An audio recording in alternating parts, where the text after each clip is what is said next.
We begin tonight's show by playing out excerpts from the conversation that Veer Sangvi had with corporate lobbyist Nira Radia. The tapes were first carried by Open Magazine and then by Outlook. The conversation happened on the 20th of June 2009, a Saturday. It discusses points that should be part of Veer Sangvi's Sunday column Counterpoint. Let's hear it.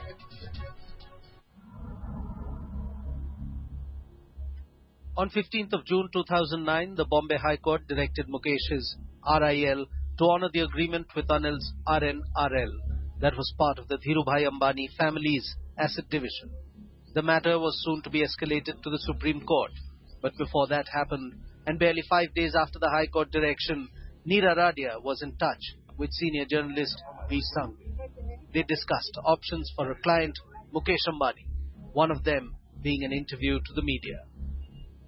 Yeah. But Mukesh has to be on board. He has to sort of realize, but it has to be fully scripted. No, that's what I mean. I think that's what he's asking me. Yeah, that has to be fully scripted. What he's saying is, look, Nira, I don't want anything extempo. No, it has to be fully scripted. I have to come in and do a run through within the form. We have to rehearse it before the cameras come in. Yeah. Then it's worth it. After this, the conversation veers towards more direct involvement of the journalist. Veer Sangvi talks to Radia about what he should write in his column, Counterpoint, on the English daily Hindustan Times. Here, the culture of, if we set up a power plant in Shahpur, which Rohit will brief you, or you're setting up a power plant in Dadri, one would ask the question, have you actually even done anything for those people, even though you're taking their land from them? Yeah. I can say today, with my hand on my heart, that whether it is Kalinganagar where we are fighting the Maoists, or whether it is Singur where we fought Mamta, we continued doing work, whether our plant came up or not.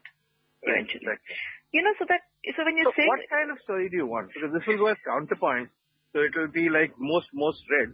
So it can't seem too slanted, yet it's an ideal opportunity to get all the points across. But basically the point is that what has happened as far as the High Court is concerned is a very painful thing for the country, because this is what is done is against national interest.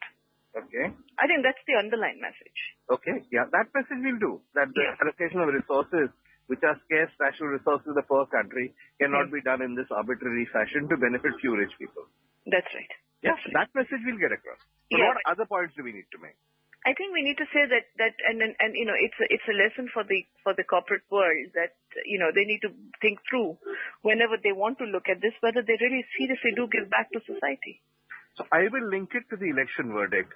The fact that there's been so much NREGA, that Sonia is committed to including everybody, that it should be inclusive growth, it shouldn't just benefit a few fat cats, it shouldn't be cronyism, it shouldn't be arbitrary, that how the message for this 5 years of Manmohan Singh should be that you have to put an end to this kind of allocation of scarce resources on the basis of corruption and arbitrariness at the cost of the country, otherwise the country will not forgive you.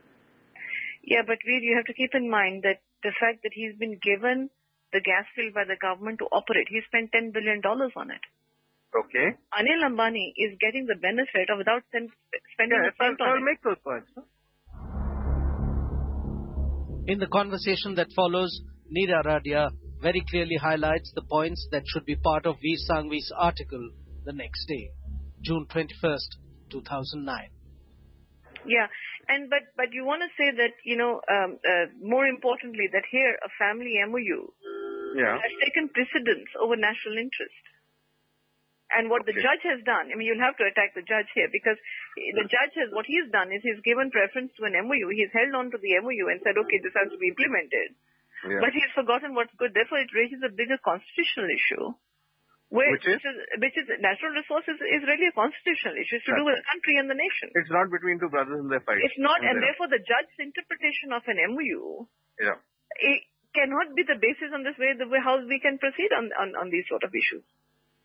Yeah. You have to attack the fact that the judge has only gone into the MOU. His entire briefing his entire judgment is on the basis of the MOU. Yeah. And therefore, judgment between two family members cannot be how you decide the future. Okay.